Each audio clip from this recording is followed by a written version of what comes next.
loved doing this lecture, this activity when I was teaching. And one of the really, it was really fun. But back in the day, it seems that every student had heard the pretty much apocryphal story of Newton sitting under the apple tree. He gets bonked on the head with an apple and discovers gravity. Uh, and that's a childish Actually, version that everyone had heard, but no one understood. hmm, Today, far fewer people have even heard the tale. true. If they know anything about Newton and the apple, it's from the what was the Dan Brown book? Oh my gosh, the Da Vinci Code, right? Yeah. Where the key to the puzzle is apple, and they actually show the statue of Newton holding the apple, which I don't have an apple tonight. I have a baseball. But There's a statue somewhere of Newton holding an apple. oh yes, his tomb in Britain. Yeah, there's a statue of him there, and he's kind of sceptered like a god, and uh, he holds an apple in his hand, representing the discovery of gravitation. And I don't know. I'm sure you could. I'm sure that's on the internet. I'm, yeah, that would be Uh, famous. I'm gonna look just for fun. Search the web. Statue of Newton, and is it here? Is this it? Uh, Maybe it's in Newton's tomb.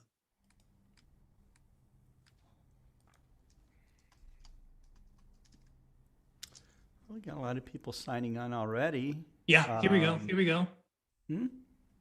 Here we go. Here's Find this it? lovely photo, and I wonder if I can blow it up. Yeah, there you go. There's the photo, and somewhere in there, it doesn't look like he's holding an apple, but there's an apple's in there somewhere. And there's a program years ago, Newton's Apple. Remember that? Yes, I remember that. I don't remember who studied that, but Newton's pictured here reclining on his books, Optics and the Principia, and a couple of others. And the muses are there with him, and the earth, and I think the apple's in there somewhere, if I remember right. I'll have to go. Look at that. But there's Newton, and he is indeed portrayed as the young god. A young Uh, god. he was master of the mint, right? Did you know that? One of the, I No. guess they intended it to be a sinecure. They said, "Oh, Mr. Newton, in your service to the crown, we will make you master of the British Mint," which in fact was a lucrative position, but it was considered by the government to be a sinecure. Instead, Newton A reformed the British sinecure. currency, A and sinecure. he took steps to make sure to combat counterfeiting, Okay. and he developed methods to tell the purity of coinage, the metal, Okay. and he was responsible for the arrest, prosecution, and hanging of quite a number of counterfeiters. Really? Yes, yes, Hanging. yes. He was a law and order candidate. Um, he Wow. was indeed.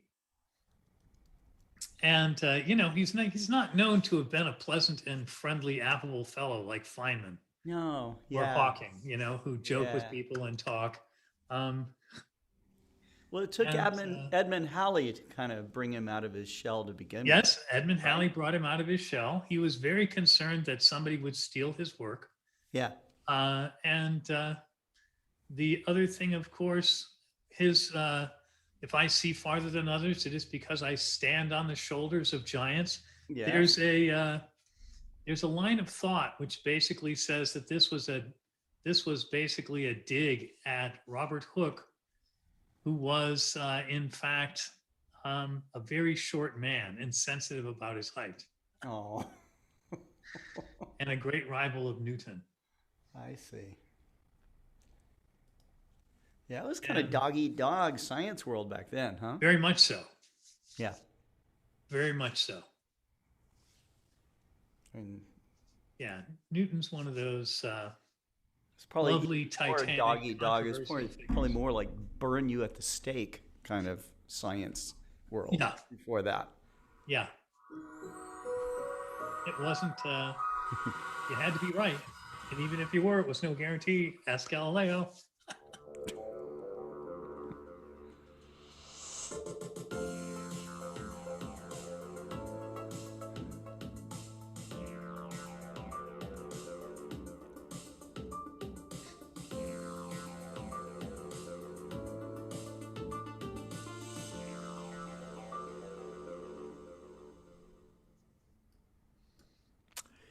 Well, hello everybody. We're now at number 5, 5th episode for How Do You Know with Dr. Daniel Barth, and he and I have been talking about Isaac Newton and some quips there.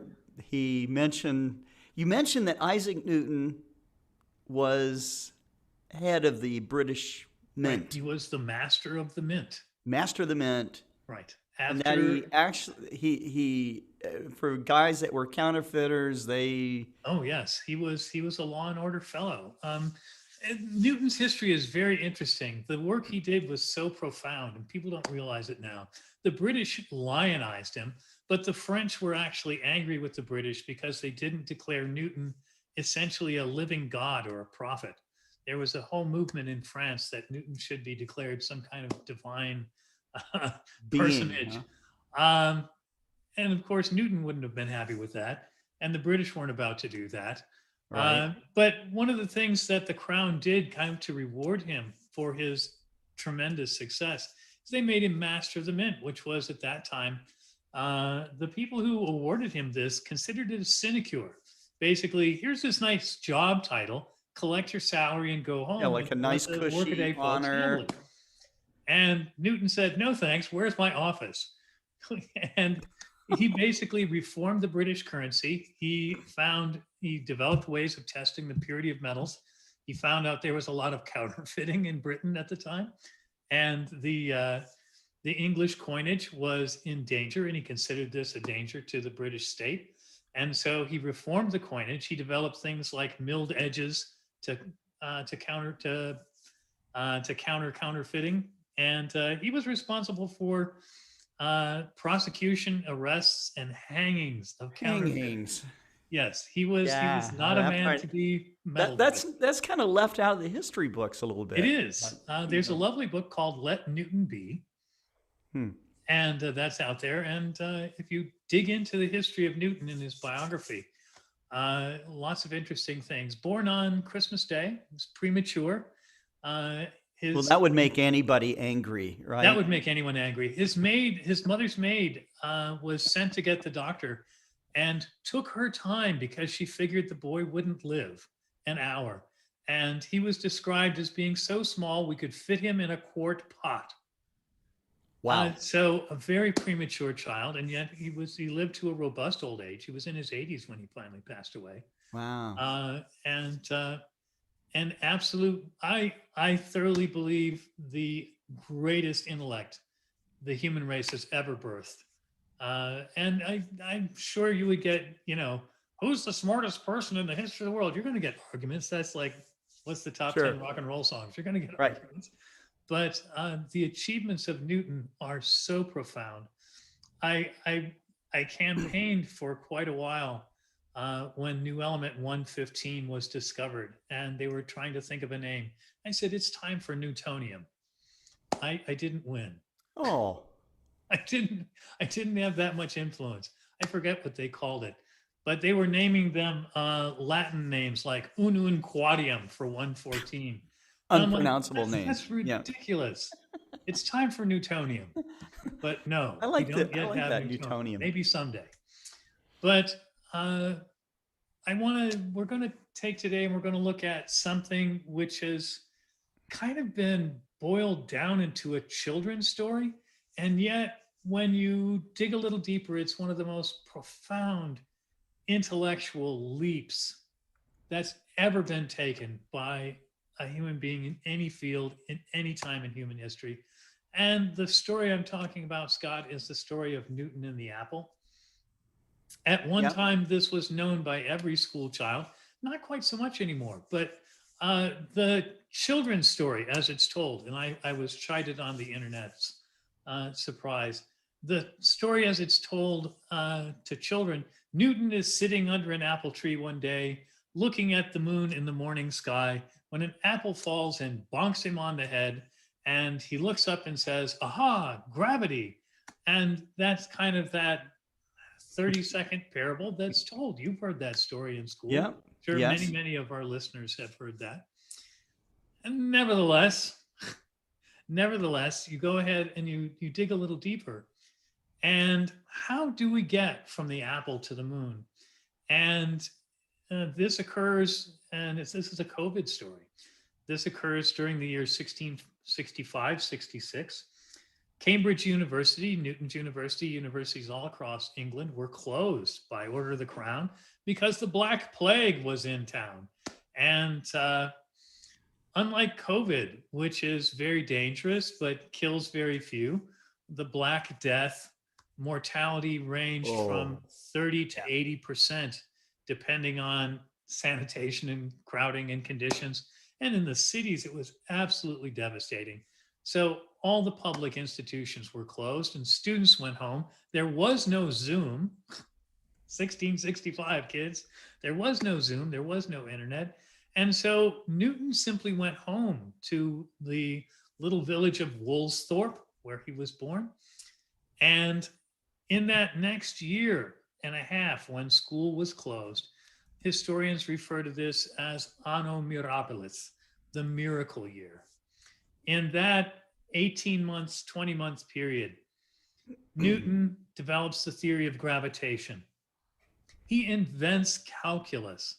How many of us have ever struggled in a calculus class or gotten as far as trigonometry and quit because calculus was just too formidable? He didn't have to learn it. He had to invent it. He had to invent it on his own with no one to talk to. He develops a whole new theory of optics, the particle theory of light transmission. He does experiments showing that white light is a combination of colors that can be split with a prism and then recombined. He essentially develops all the material for the Principia Mathematica. The Principia is his masterwork.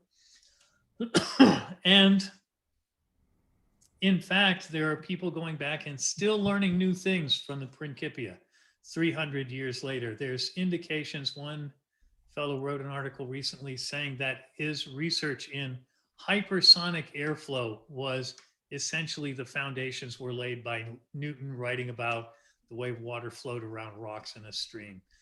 So this fellow goes off by himself and develops new branches of science, mathematics, reformulates all of physics as we know it.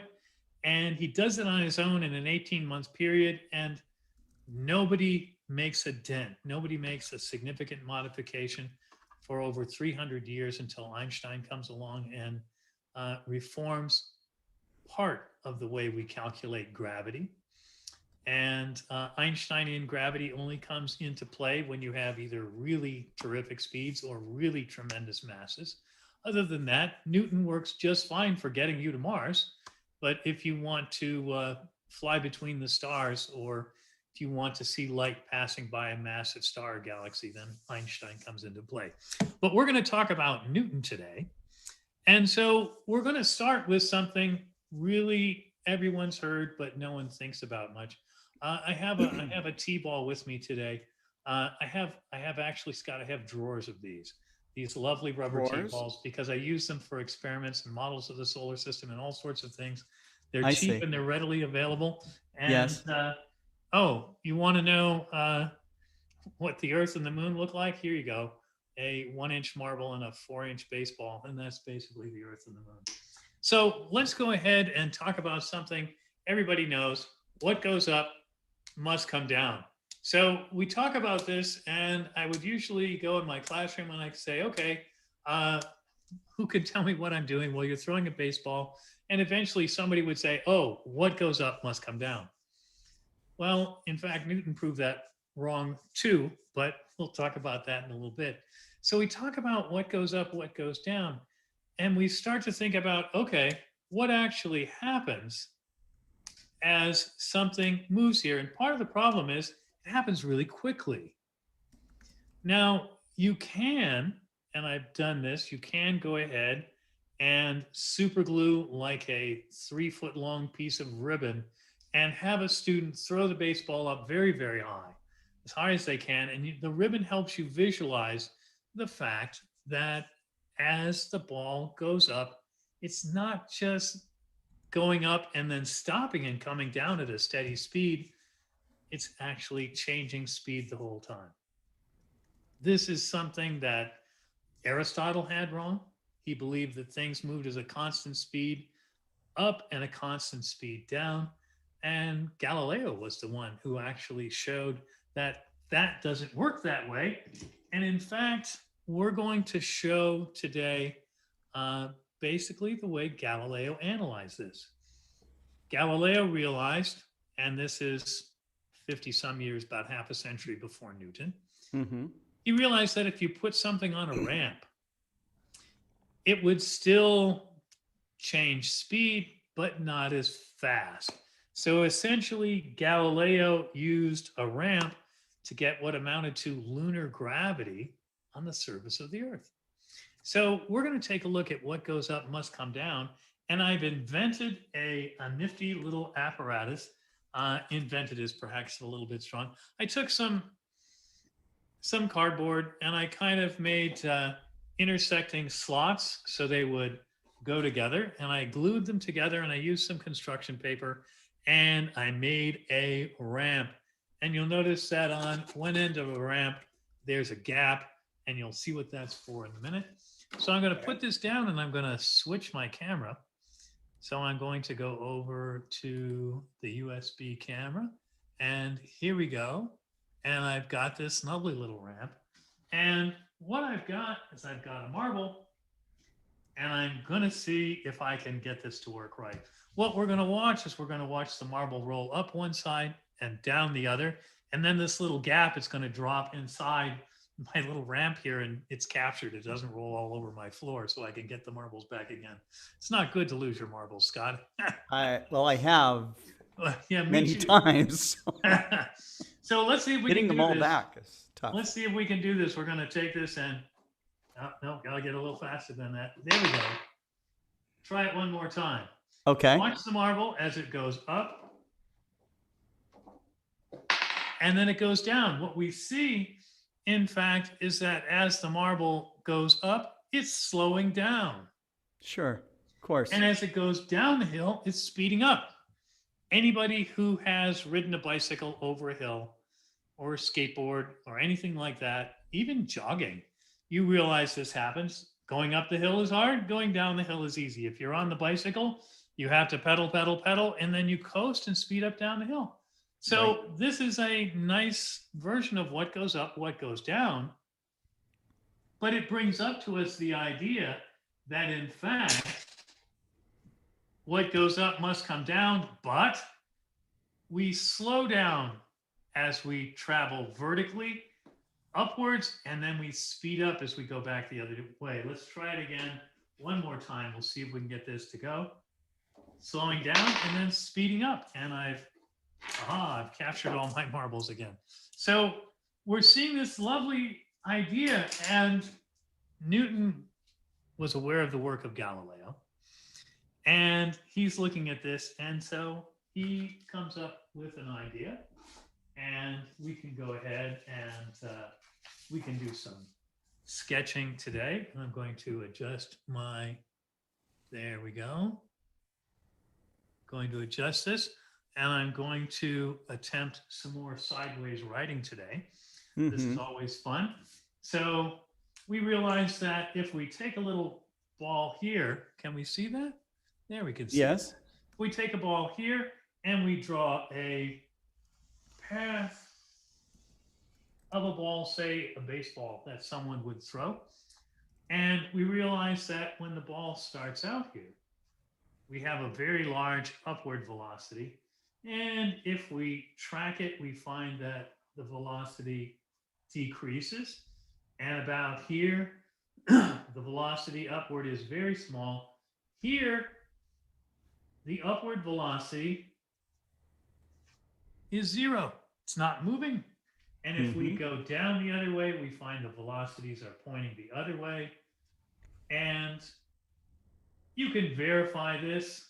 And what you find is that when you get all the way to the bottom, you find that you have an exactly symmetrical thing. And of course, this side we know is up. And this side, of course,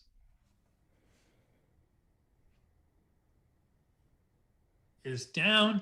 And everybody's saying, okay, Doc, thank you, Captain Obvious, right? But in fact, this isn't obvious. The idea that speed changes, Galileo's idea that vertical speeds were steady lasted for over 20 centuries, an astonishing long lifetime for a theory.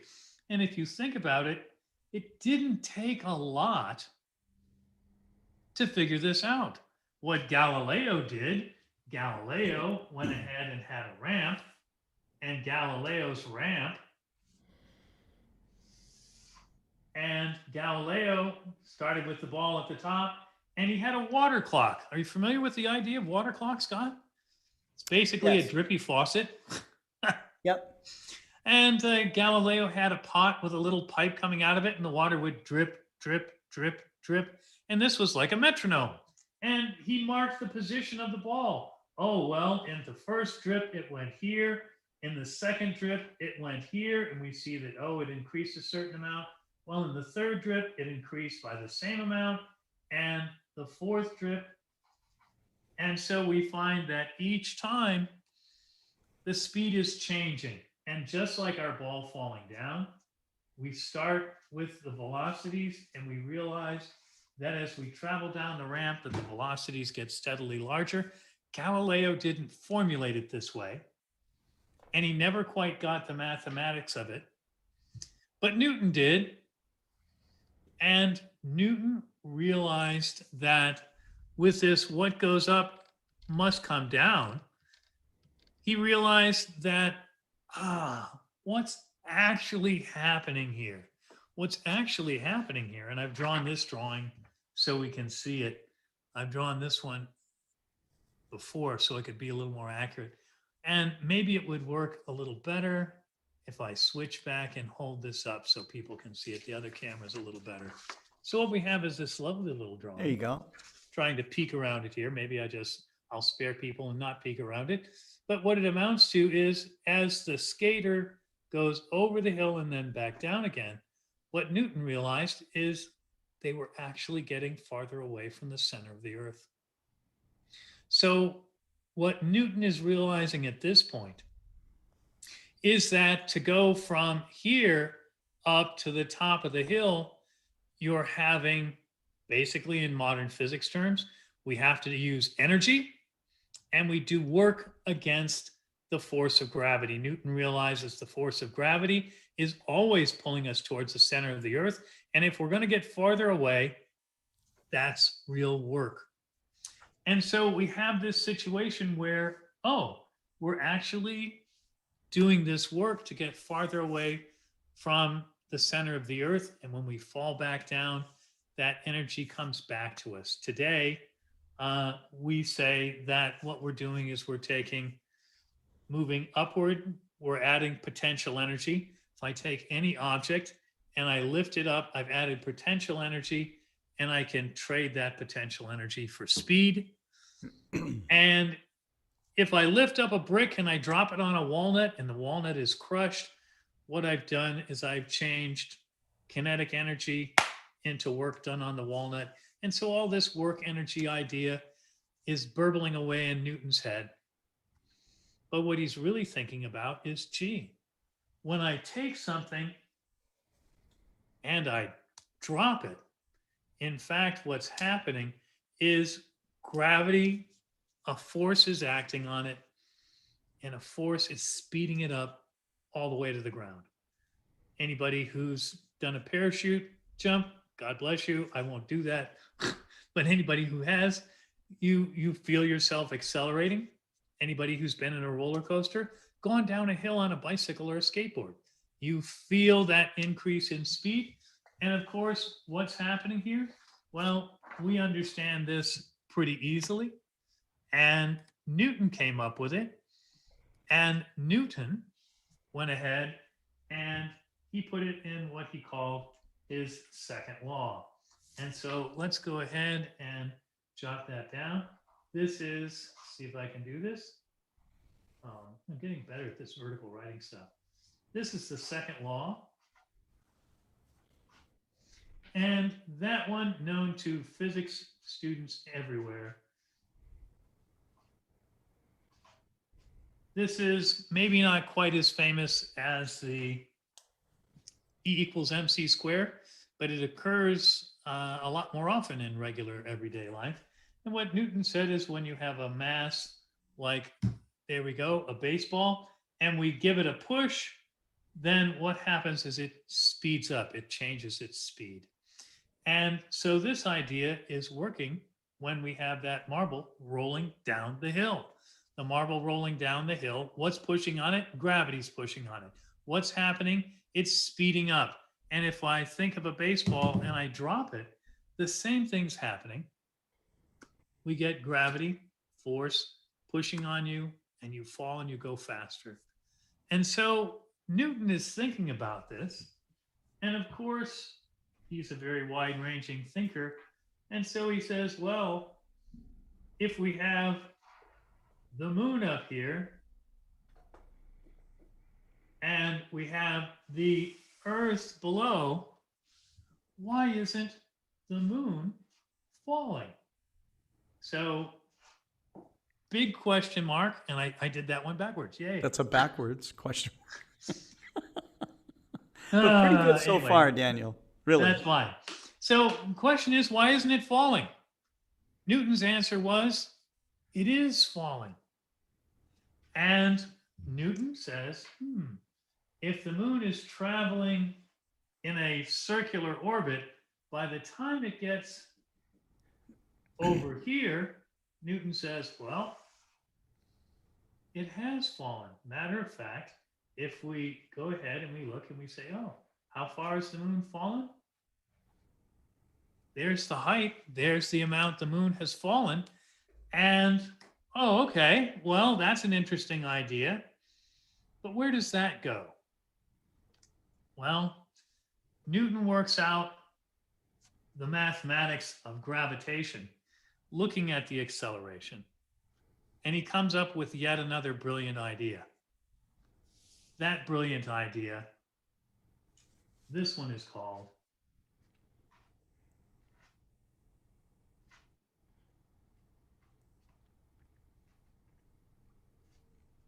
the inverse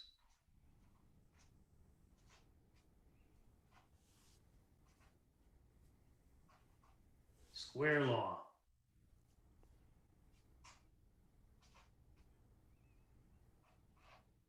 And basically what that means is the farther away you get, the weaker gravity becomes. And it works by the square of the distance. So if you go 2 times farther, gravity is 1/4. So if you change your distance from here, 2 objects attracting each other, and you increase your distance by double, then now you have 1/4. Did I do that one right? No, I did that one backwards again. 1/4. I'm having trouble. I'm amazed you can do this at all. Sideways, writing upside down isn't that hard, but sideways is really Sideways. a brain burner. So this is 1/4 of gravity. So now the force is really tiny, where before it was much mightier. Now the force is much tinier. And so Newton now, aha, if I understand how far away the moon is, what's the radius, then I can calculate the force on the moon. And in fact, Newton has this idea. He later goes through the whole series of equations and he finds out that if you take what he eventually formulates as the universal law of gravity, force of gravity is big G, mass of the Earth,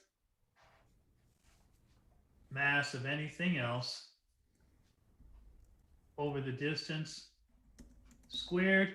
And he said, gee, if you work that out and you use the relative mass of the moon, he said, I can calculate the acceleration of the moon in orbit from that high, and I can calculate the height. And then he simply takes the idea of, oh, here's the circumference of the moon's orbit. How far would it move in 1 hour? If it moves in 1 hour, it has to fall a certain amount just by geometry of circles. And will my new theory of gravity give me the same answer? In fact, yes. And he comes up with the same answer, calculation, and theory to about this level of accuracy. Wow. Plus or minus. And it's an insane amount of work. He's inventing mathematics to figure this out. He's using the latest information about how far away is the moon, the size of the moon. He's estimating the moon's mass, that it would be proportional to the Earth's mass by volume. And he works this out and he comes out with this amazing result.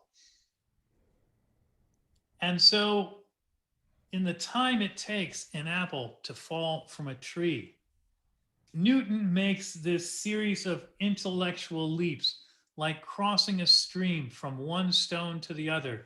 And then he goes back over the next following weeks and he invents and develops the mathematics to, in fact, prove that gravitation does hold the moon in orbit. Up until this time, and I'll switch back my camera here. Up until this time, and I had someone chide me, Newton didn't discover gravity. Like, well, no, the first person to realize you trip, you fall down, you go boom, I suppose, discovered gravity. But Newton certainly was the one who discovered a mathematical theory which explained how gravity functions. Now, interestingly, it didn't say, Newton never says how gravity actually works. How does this attractive force come into being? That's the genius of Einstein. Maybe that's another, how do you know, for another day. But in fact, what we have here, if we look at this and we say, oh, gee, well, we now have a mathematical basis. And we can calculate how fast things fall. And physics students to this day, my physics students, 35, 40 years of them, they all did this calculation. Well, if you start with a ball and it's 3 meters high and you let it go, how long does it take to fall? How fast is it moving when it hits the ground? How far does it go after a half a second? And all these various things, Newton's mathematics lets us calculate.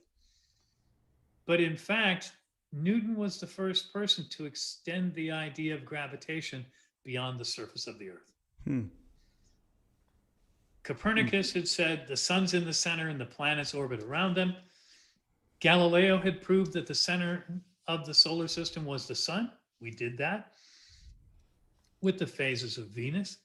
And Kepler came along with the data from Tycho Brahe and the great Dutch astronomer and said, I can use these accurately charted positions, and I can prove that, in fact, the planets orbit in the elliptical paths, not circular one, and the 3 laws of planetary motion. But it was only after all of that, everybody said, this is how these things behave, but there was no universal theory that linked the behavior of one to another. Kepler in particular was puzzled. He said, well, all the planets seem to obey this law, but what is the physical foundation of this law? And Newton said, it's very simple. All things attract one another. Any 2 objects, this ball of clay and this baseball, are in fact at this time attracting each other. Mm-hmm. From the distance of some 25 miles, Scott and I are attracting each other gravitationally. It's not a very, it's fortunately for the 2 of us and everyone else, basically gravitation is the weakest force in nature. It's something ridiculous like 40 orders of magnitude smaller than the electromagnetic force. And 40 orders of magnitude is, it makes the shock absorbers on my brain just bottom out. And 40 orders of magnitude is beyond incredible. It's mathematically we can put that number of zeros on an equation, but to conceptualize it, visualize it is beyond us. So how weak is gravity? Well, we've all done this, Scott, haven't we? Let me see if I had my, I'm missing my little thing here. We will do a thought experiment. Imagine that I have a magnet, and then I have a paper clip, and I move the magnet, and the paper clip jumps up to the magnet. Click, there it goes. Well, this happens, of course, and we're like, yay! Here are my magnets. Here are my magnets. And I can do this experiment. So I can take, I have a whole stack of magnets, and these are pretty beefy. These are ring magnets with 25-pound pull apiece. So I have no idea what this stack is like. But basically, I can take this stack of magnets, and here's a metal washer, and I move them over, and bam, there it goes. Do you realize, Scott, that this magnet overcame the gravitational pull of an entire planet? Yes. Most people don't. They play with magnets. They go, ooh, look, it sticks. And that's certainly a fun thing to do. But when we think about this, well, what's holding the washer on my palm? The gravity of an entire planet, 12,000 kilometers wide, 10 to the 26 kilograms of mass. And go ahead and write out, it's like a 6 followed by 26 zeros. Write that out. It'll take you a while. And here's my little magnet that I ordered from Amazon for another project.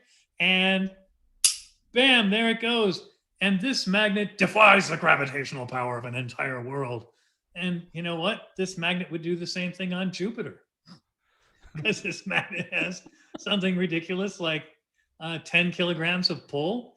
And this washer would not weigh 10 kilograms on Jupiter. And so this can overcome the gravitational power of Jupiter. And it's like, it sounds like a Superman story. So and you're like, oh my gosh, really? In the brain, all brain needed was like a very powerful magnet. That's right. And a fun experiment, Scott. The next time it rains, I saw this on the internet, of course, the next time it rains, go out and look for earthworms crawling on the sidewalk. And you can pick them up with a magnet. What? Because they have ingested particles of iron that are in the concrete. And I'll have to try that. Have you ever seen rusty stains on a concrete sidewalk? Right? Yes. Particles of iron are rusting. Worms are crawling over. They ingest as they move. That's the way they live. And so it's just like worm goop or something. Yes. So they're ingesting the particles off the sidewalk. And yes. And if you want to do the experiment, you can take and file steel, very fine shavings, and put it in the soil and have the worms move through it. And then you can magnetically pick up the worms. And your magnet will be defying the power of an entire planet's gravitational field. So this gravitation is very weak, but it has no limit in distance. It reaches out from the sun to Pluto and beyond to the Oort cloud, which is something silly like 500 to 1500 AU away. Nobody knows for sure. And in fact, if you think about the gravitational power of our galaxies, concentrated mass, that exerts power over 100,000 light years, give or take. And then you look at galactic clusters and you realize, oh, gee, the Virgo cluster, how many megaparsecs is this? It's outrageously huge. And yet, gravity, to steal from Tolkien, one force to rule them all and in the darkness bind them. Gravity reaches out without limit and controls the path of everything. John Wheeler, the famous relativist, student of Einstein, said, basically, space-time tells mass how to move, mass tells space-time how to curve, and that's how gravity works, kids. Basically, we've got this thing. So now, let's see if we can take this, Scott. Let's bring it back down to Earth and do a quick activity that everybody can do at home and your astronomers can do with people on outreach night. And basically, we can also do this with in the classroom. So I like that. Bringing gravity back down to Earth. That's what bringing gravity back I down love to that. Earth. Isn't that, there you go. I don't know if that deserves to be laughed out of court or it should be like or something. I don't know how you come up with them, Daniel. It's really hard to tell. But we're going to take. I'm going to switch my camera here again. There we are, and we're going to try to do this. There we go. We've got a nice piece of. There we are. We've got a nice piece of construction paper, and what I'm going to do is I'm going to use a different marker this time. I think the black will show up. Let's go ahead and just mark a center point. And we're going to go ahead and we're going to mark an equal distance away from the center. And let's see, I'll find something. I can use my calculator as a crude. I don't have my ruler handy. So I'm just going to mark 2 places on each side of the center. And there we go. And so what in the world have I done? I've got a center, Scott, but I've also got 2 foci, or 2 focal points. And effectively, when Kepler studied gravitation, he basically said, yes, the Earth sits at one focus and the moon orbits around it. Well, let's go ahead, and I've got a couple of loops pre-made here, and let's see which one works. They've got to be, this one's going to be a little too big. Let's try this smaller one. Does this work? Yes, this will work. So I've got something now, and this is the classic how you draw an ellipse. If you have 2 thumbtacks stuck in some cardboard, and you've got a string, essentially the idea of the ellipse is that as we go around, the sum of the 2 sides, it basically, the area of the triangle is always the same. I'm not going to go into the mathematics of the equation of an ellipse. That's not necessary, but I can go ahead and I can start at one end. Works a lot better if you start at one end. And if I keep this nice and snug, and I go around here, and if I do this properly, it should come back. Aha! There we go. We've got almost perfect. Ellipse. Now, we're going to go ahead and pull the pins out. And let's do as Kepler said. Let's put the Earth at one foci. And the moon, this is really hugely exaggerated. This is more like the orbit of a comet than the moon. The moon's orbit is so circular that, in fact, when we get to supermoon, it's really close to Earth. And when we have the mini moon, it's really far from Earth, right? And we have apogee and perigee points. when we do this, you really have to be a pretty good astronomer and photographer to photograph the moon and see the distance, see the difference in size, the apparent size of the moon in the sky. So I'll just let everybody know, yeah, this is pretty wildly exaggerated, but that's okay.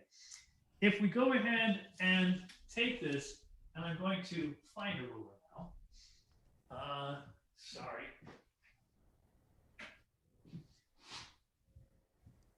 Now you know what it was like to be in my astronomy and physics classes. No matter how much you prepare, there's always something you forget. So if we take a look at this and we go, what's happening here? Well, let's call this radius 1. And we're going to pick a number of points, Scott, and they don't have to be symmetrical. It doesn't matter, but I am going to make sure that I pick, I'm just going to pick some at random here. So let's go ahead and see what's happening. If I look at, this is R1, and I go ahead and we'll have our moon going around this way. And here's R2, and we're going to make the moon orbit this way. And we go, here's R3. And here's R4. Oops, I should draw them all from the same point. Sorry. Here's R4. This should be R3 over here. This was a whiteboard. I could erase this. And here's, this becomes R and 4, and this becomes R5. And so, Scott, do you notice anything about, and ignore this line, do you notice anything about the lengths of these lines as they move around? Same length? No. No, of course not. Because this one and this one definitely not the same length. Right. What happens to the length as we move around the circle? They go, I mean, they're at different angles, of course. There are different angles, but also maybe it'll help if I put the moon here. Look how close it is. And what's happening to the distance between the moon and the Earth? Right, it's increasing. It's increasing. Mm-hmm. And so here, along this half, and let me see if I can find a different colored marker that will work and be obvious. And let's try green. If we're going this way,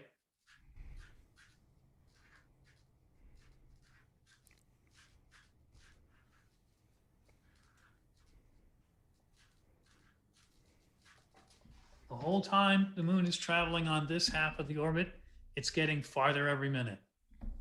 So an interesting fact, Daniel, this week on April 14th, the moon will be at apogee. And you can demonstrate it with this. Right there. Yeah. And do you remember when we did this just a few minutes ago? Yes. We said, as the skateboarder gets farther away from the center of the Earth, they slow down? Well, gee, guess what's happening here, Scott? Not only are you getting farther away, and let's see down. If we can, exactly. We find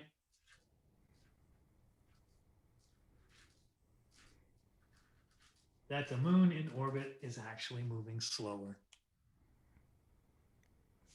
Now, it doesn't take any great leap of mind to say, what happens on this side? And let's do those in red. On this side, we have R6,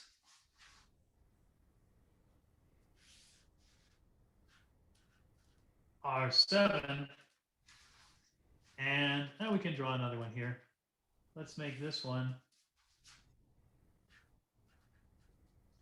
R8. And so if we look at this, gee, on this side, we realize, on this side, whoops. On this side, we're getting closer.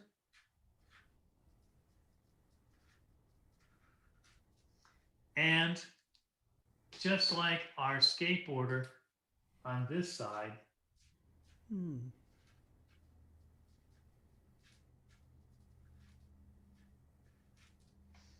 Now, in fact, we're looking at this diagram and we see, oh, so we've gone one side, we're going faster, one side, we're going slower.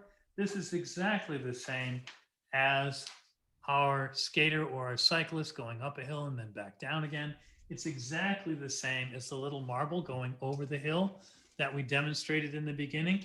And in fact, if you think about this position, this perigee position, we have to have something unique, because right here, our velocity is as fast as it goes.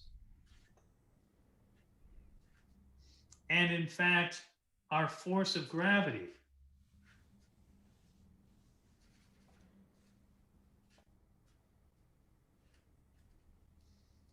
is as great as it gets. And it's a fairly simple calculation. We're not going to do this on the air, but it's a fairly simple calculation to figure out, gee, what's the force of gravity? Right. As you get farther away, because it's a ratio. Let me ask a question. Sure. Daniel, at the time of Newton, what did they think about the orbit of the moon, about the Earth? They knew that the moon sped up and slowed down. They had certainly by Tycho's time, he had accurate enough instruments that he could measure how far does the moon move in an hour. And we'll set this as another interesting topic for future How Do You Know? It's fairly easy to go out in your backyard and just with some simple tools, you can actually follow the moon's path. Over the course of one night, it shows you the Earth's rotation. And if you work it out and you say, oh, the moon's moved this many degrees in this many hours, and you work it out and you go, this gives me something like a 29-hour day. It doesn't work out right. And then you realize if you watch the moon over many nights, it doesn't move from east to west. It goes the other way from west to east. And this shows you the moon's motion in orbit. And if you carefully measure how far does the moon move in an hour and you track it accurately, it's perfectly easy. They knew that the moon was speeding up and slowing down. Nobody understood why. Kepler came along and said, gee, the orbits must be elliptical. Two foci. This one contains the planet Earth. This one is simply an empty point out in space. But it took Newton to relate this elliptical orbit and change in speed to the law of gravitation. And in fact, when you do the calculus, when you do the math, thank you, Isaac, when you do the math, it turns out that the way the speed changes corresponds with one and only one model of gravity. That's the inverse square model. The inverse square model predicts the elliptical paths of the planets and the moon. It predicts their velocities in orbit, again, with astonishing accuracy. And this is what really amazed everyone in Newton's time. Yeah. They looked at this and they said, oh my gosh, here's this puzzle, this mystery. We've known for a couple hundred years that the speed of the moon is not constant.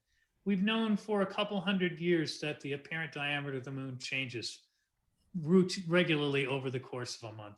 And it isn't linked perfectly to the phases. We don't know, why does this work this way? How do we explain it? How do we predict it? And remember that in the time of Copernicus, Galileo, back to Aristotle, the driving force in astronomy was actually astrology, right?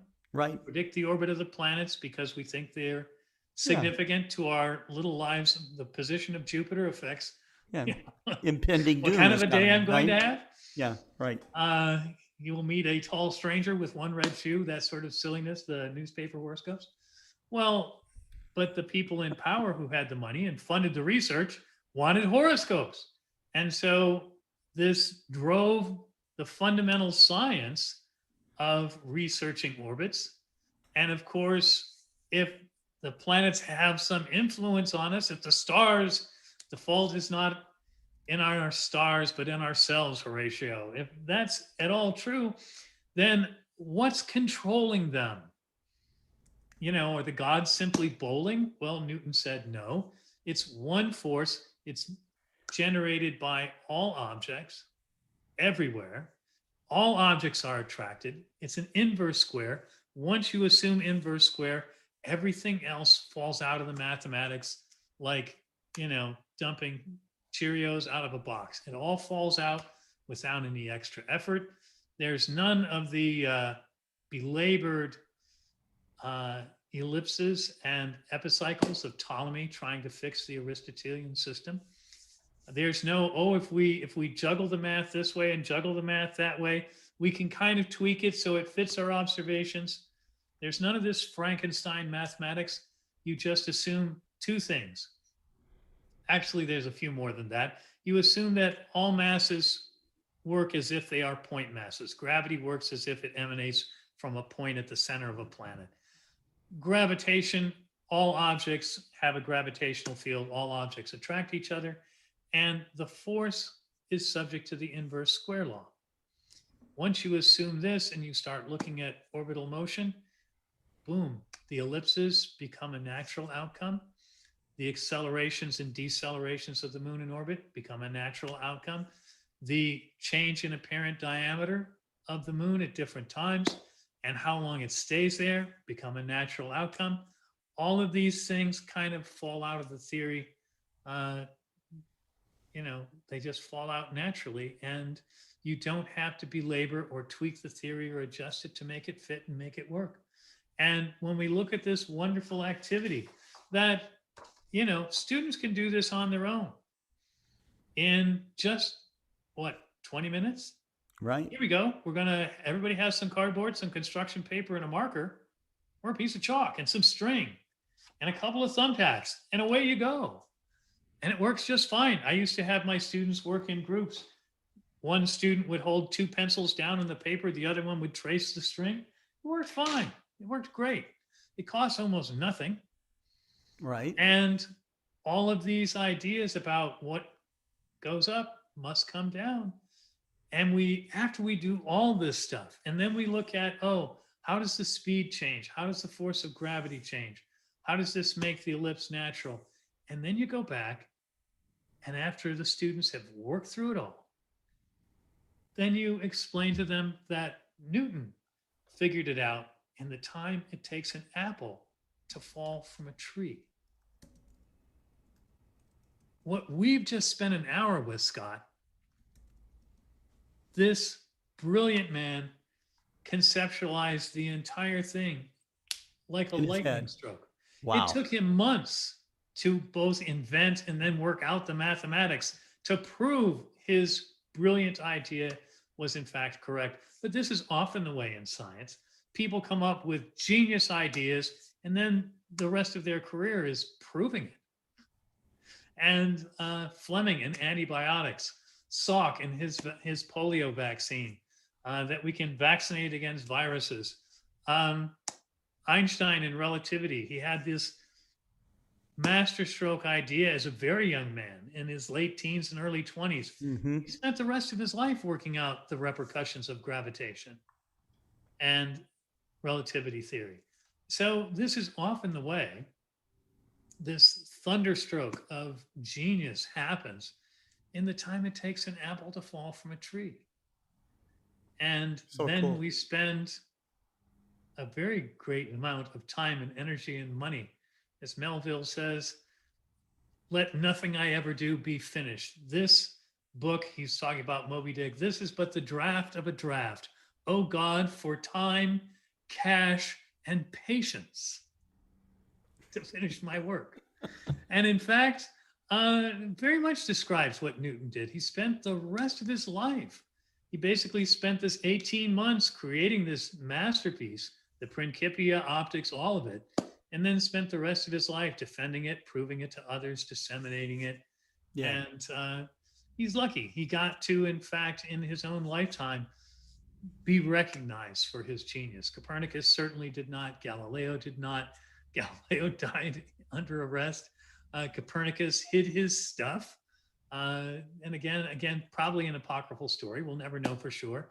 Copernicus sends Rheticus off to Germany with all of his savings and his precious manuscript. Go to Germany and print this, because no one in Italy will print it, because it would be heretical. Oh my God, the sun's in the center. Copernicus gets it printed. On the Revolutions is a 25-volume work. Rheticus comes back about 18 months later. Copernicus is ill. He's dying. He goes up and he shows him the 25-volume masterpiece. Master, it's printed. Here it is. Copernicus says, at last, it is finished. He lapses into unconsciousness and dies the next day. Jeez. Again, did that really happen? Did really get bonked on the head? Of course it did. Of course it did. It's as good a story as we're likely to have. We can't reach back 500 years and expect, I had a cell phone. Great ending. It's a great ending. It is. So there you go. I think it's wonderful. Yep. And if anything, Scott, this is why we need to allow children to discover and not just require them to memorize and repeat. Right.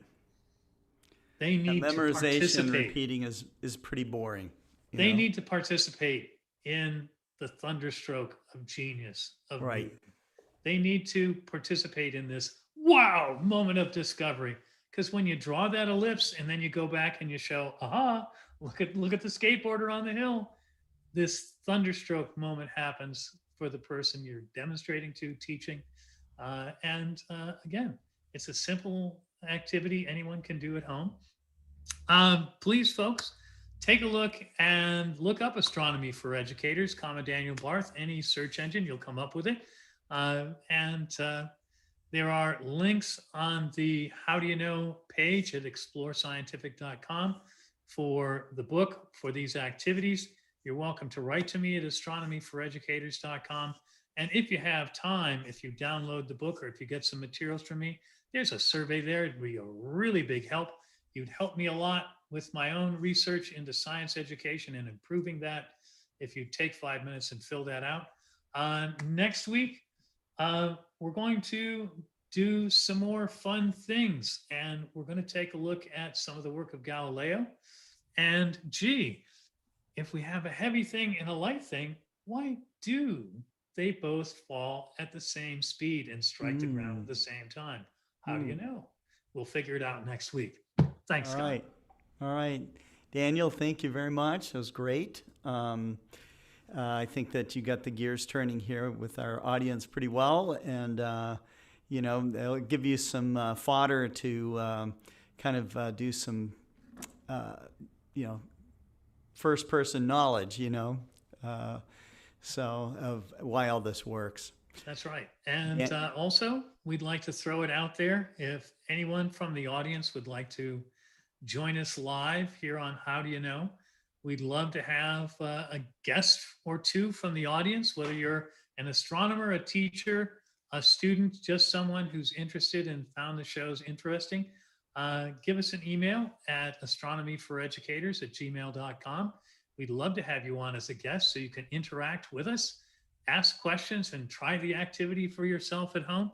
And I think that would be fun. So we hope we'll hear from you soon. Yeah. Okay. I'm going to put that email address right there in the chat. Okay. Real Daniel, good. thank you so much. Thanks, as I mentioned earlier in the show and in the coming attractions earlier today, I probably will not be on the air tomorrow. I'm already feeling a little of the Moderna effect right now, and I think I might be even not unconscious, but sleeping anyways. Not in a coma, but maybe. Tylenol and orange juice. Yeah, okay. Netflix. Maybe orange juice and Netflix and cornflakes. I don't know. And cornflakes. There you go. There you go. All right. Okay. Well, Thanks. you be well, Scott. We're proud of you for getting vaccinated. That's it's good. We want everybody, I hope, will protect their health and take the vaccine when you can. Yeah. And God bless you all. And if you have any questions, I hope you'll drop me a line. We'll look forward to hearing from you. Yep. Thanks very much, Daniel. Good Bye-bye. night, everybody. Good night.